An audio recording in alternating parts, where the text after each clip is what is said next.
1455년 윤유아 개유정난 이후 실질적 권력자였던 수양대군이 왕위에 오릅니다. 조선 7대 왕 세조시대의 막이 열린 겁니다. 세종, 문종, 단종을 거쳐 세조시대를 살게 된 기생 초유경의 나이 어느덧 30대 초반에 접어듭니다. 30대.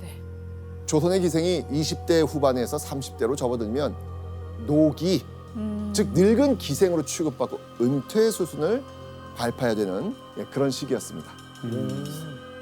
하지만 초유경은 명성을 계속 유지할 수가 있었죠. 이유가 뭘까요?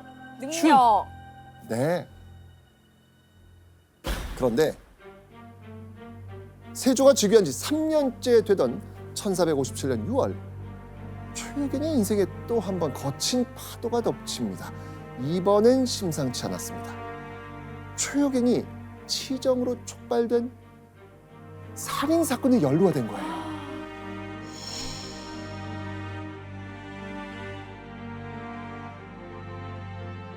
이번에는 간통에 이어 살인 사건이에요? 아우, 운명이 참 게. 대체 왜 살인사건이 일어났을까요? 자, 그날의 일이 기록으로 남아 있습니다. 살인? 신자영이 오직 초유경의 말만을 듣고서 갑이 두 사람을 때려서 죽이기에 이르렀습니다. 신자영이라는 인물이 여종 2명을 때려 죽였는데 그게 누구 때문이다? 초유경. 초유경 때문이다. 자, 대체 그들에게 무슨 일이 있었을까요? 시간을 거슬러 초유경과 신자영이 처음 만났을 때로 가보겠습니다.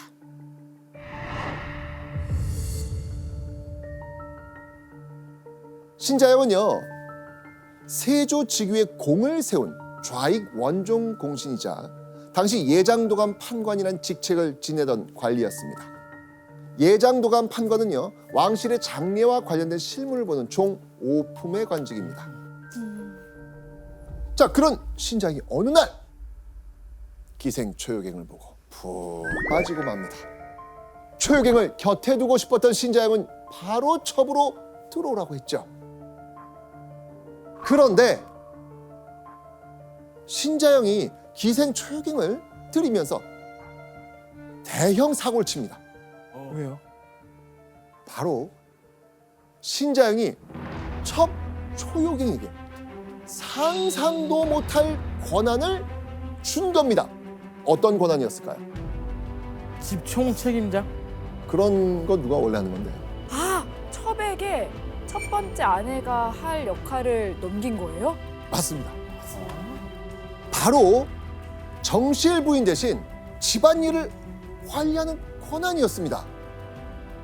조선시대 집안일 관리의 개념은요, 곳간 열쇠를 정실 부인이 쥐고 가정의 경제 전반을 관리한다는 거였죠.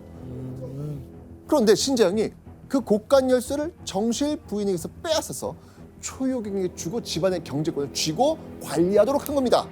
그러니까 초유경은 정실 부인과 같은 위상을 갖게 된 거였죠. 초유경에게 푹 빠진 신자영이 정실 부인을 대접하는 이 말도 안 되는 일이 일어난 겁니다. 아우.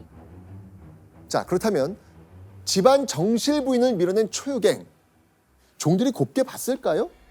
정실 부인 척을 하고 어. 있으니 안 이꼽게 봤겠죠. 그렇죠. 그런 종들을 보던 초유경이 신자에게 저 기분 나쁩니다 라고 일러 바쳤겠죠. 초유경의 말이만 깜빡 죽는 신자영, 감히 자신의 첩에게 함부로 대한다면서 여종들을 벌했던 걸로 보입니다.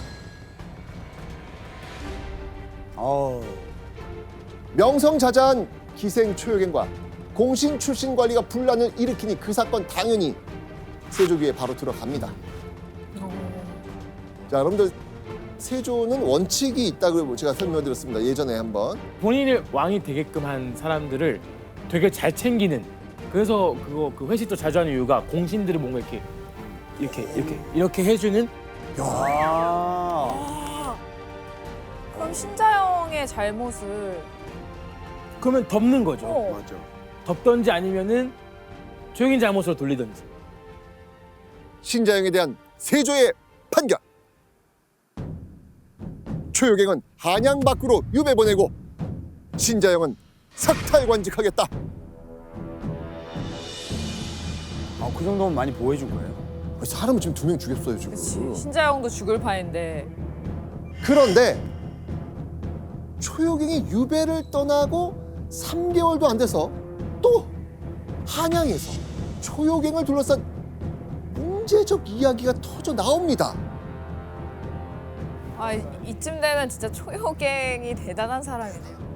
과연 무슨 일이었을까요? 안개담이 칠촌숙 신자영의 기첩 초효갱을 간음하려고 신자영의 집으로 가서 바로 방으로 들어갔습니다. 이 무슨 일이 벌어진지 아세요 지금? 신자영의 친척 관계인 안개담이 초효갱을 너무 좋아해서 간음을 한 거죠. 간음을 하려고 이때 들어갔다는 거잖아요. 맞습니다. 당시 신자영의 칠촌 조카 안개담이라는 인물이 신자영 집에 담까지 넘어서 초효경을 간음하려고 한 사건이 벌어진 겁니다. 방까지 자, 그런데요.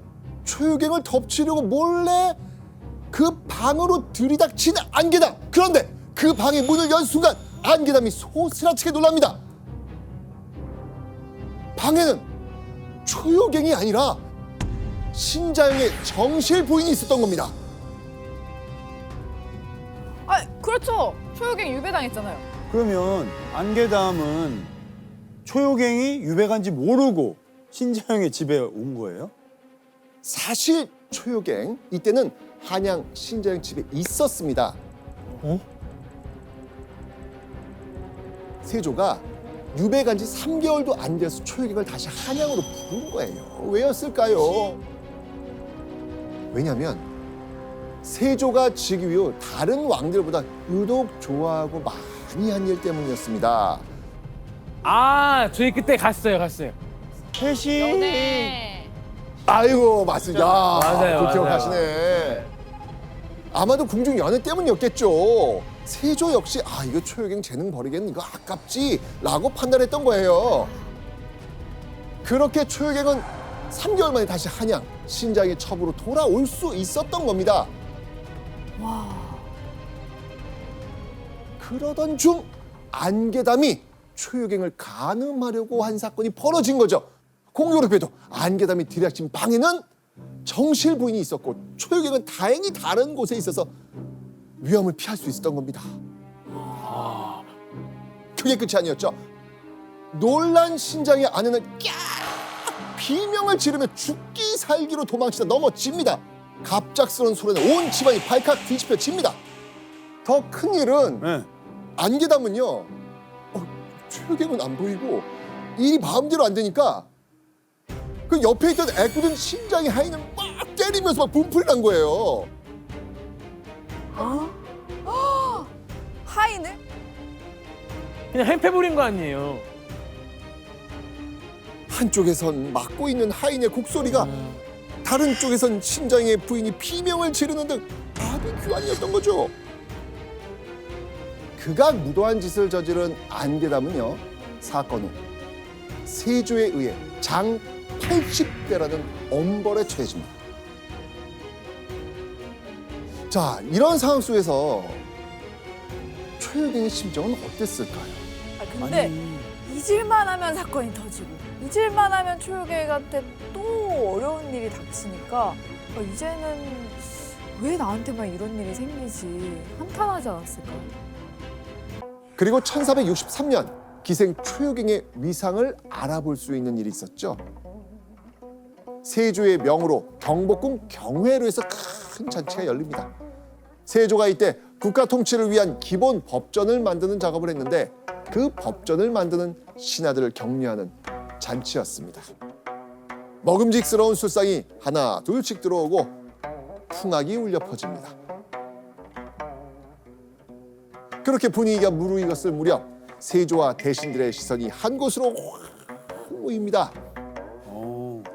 세조가 특별히 부른 음악과 춤의 일가견이 있는 4명의 기생들. 그들은 사기, 내기녀라고 불렀습니다. 자, 먼저 옥부향. 피부에서 향기가 난다는 나주 출신 기생으로 뛰어난 재능 덕분에 왕실 연회에 서게 됐습니다. 두 번째, 자동선. 개성 송도 출신으로 선녀 같은 외모를 가졌다고 합니다. 세 번째 기생, 양대. 양대는 떠다니는 구름도 멈추게 하는 악무 재능을 가졌다고 합니다. 그리고 그 중에서 유독 눈에 띄는 한 사람이 있었으니 잘록한 허리로 뛰어난 춤사위를 펼치는 여인 누구겠습니까? 초요갱. 그렇게 내 기녀는 세조와 신하들 앞에서 갈고 닦은 춤을 펼쳐 보입니다. 그 중에서도 초요갱의 춤은 한 폭의 그림 같았습니다.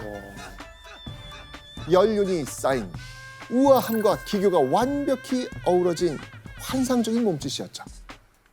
세조가 유배를 보내놓고도 못 잊을 정도였으니 그 춤 얼마나 대단했겠습니까? 세조는 초요갱과 기생들을 흐뭇하게 바라보면서 연애를 즐겼습니다. 자, 그렇게 세조의 총애 아래 명성을 유지하며 능력을 펼치던 초요갱. 그런데 본분에 충실하며 조용히 살 줄 알았던 초요갱이 또 한 번 왕실을 뒤집는 성스캔들의 이름이 거론됩니다. 조용히 했는데.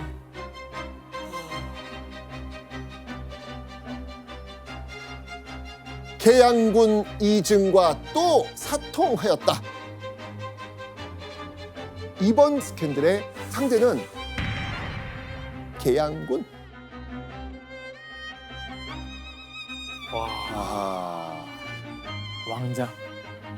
이거 대체 어떻게 된 일일까요? 세종과 후궁 신빈 김씨 사이에서 태어난 아들 계양군입니다. 자, 그렇다면 이 또 계양군은 또 어떤 성품의 인물이었을까요? 아, 화이군하고는 좀 달라야 될 것 같아요. 아이, 근데 무조건 비슷하죠. 평원대군, 화이군 알면서도 만나는 건데. 자, 그러면 어떤 사람이었을까요? 세종이 끔찍이 사랑하였고 이증이 학문을 좋아하여 책을 공부하기에 게을리하지 않았다. 호호. 뭐야? 되게 평판이 좋은데요? 맞습니다. 계양군은 원래 천성이 학문을 좋아하고 책 보는 걸 좋아했다고 합니다. 그래서 세종이 끔찍이 사랑했던 아들 중 한 명이었죠. 게다가 쭉 남들에게 칭송받고 호감을 샀던 왕자님이셨습니다. 착실한 사람을 또 아하 초요갱 보내나요? 보내나요? 유배 보내나요 또? 자, 그런데요. 지금 이 시기 계양군은 조금 달라졌습니다. 30대 후반으로 접어든 계양군은요. 이때쯤 되니까 술과 여자에 빠지기 시작합니다. 에이, 제가 그러면은 얘기했잖아요. 방금 얘기는 과거의 얘기예요. 그렇죠. 제가 얘기했잖아요. 에이. 계양군은 초요갱이 연회에 설 때마다 쭉 지켜봤겠죠. 형제들과 초요갱이 깊은 관계였다는 거 당연히 알고 있었을 겁니다. 하지만 초요갱을 만나고 싶은 마음이 더 컸나 봅니다. 언젠가부터 계양군은 초요갱의 집을 드나들기 시작합니다. 평원대군, 화이군에 이어서 이번엔 계양군까지 세종의 왕자들과 얽힌 초요갱의 스캔들은 금방 세조의 귀에도 들어갑니다. 자, 세조, 이 일을 그냥 넘길 수 있을까요? 이게 또 한두 번이 아니니까. 맞아요. 이제는 칼을 뽑을 것 같습니다. 네, 세조는 당장 계양군을 불러서 호통치며 캐뭅니다. 바깥 소문에 내가 초요갱과 사통한다고 하는데 정말이냐? 어찌 다른 기생이 없어서 감히 서로 가늠하느냐? 세조로서는 앞서 두 명의 동생과 초요갱이 시끌벅적하게 스캔들이 났는데 왜 자꾸 초요갱과 엮이냐? 한숨이 푹푹 나오고 머리가 아주 지끈지끈거렸을 겁니다. 자, 그런데 그런 세조의 호통을 줬던 계양군이 울부짖으면서 말합니다. 하늘의 맹세컨대 그건 사실이 아닙니다. 아니라고 그건 없는 말을 지어낸 거라고 한 겁니다. 어? 아니라고요? 발뺌? 갑자기? 끔찍이 아끼는 동생이 그렇게까지 말하니까 세조는 일단 믿죠. 믿어야죠. 네, 알겠다라고 했습니다. 자, 그렇다면 세조에게 혼난 이후 이증은 과연 어떤 행동을 했을까요? 정말 계양군 말대로 초효경의 스캔들은 아니 땐 굴뚝에 연기가 난 거였을까요? 기록을 한번 보시죠. 계양군 이증이 세조에게 혼난 바로 그날, 이증은 이날도 초효경의 집에서 묵었다. 어? 아이고야. 이증. 그러면 사실이었고 어쨌든 거짓말한 거네요. 그렇죠. 세조 앞에서. 어허. 맞습니다. 살려고. 계양군 이증이 세조에게 아니라고 울면서 변명한 그날, 궁 밖을 나온 계양군이 잠을 잔 곳은 바로 초효경의 집이었던 겁니다. 근데 더 대박인 게 이날도예요. 이날도.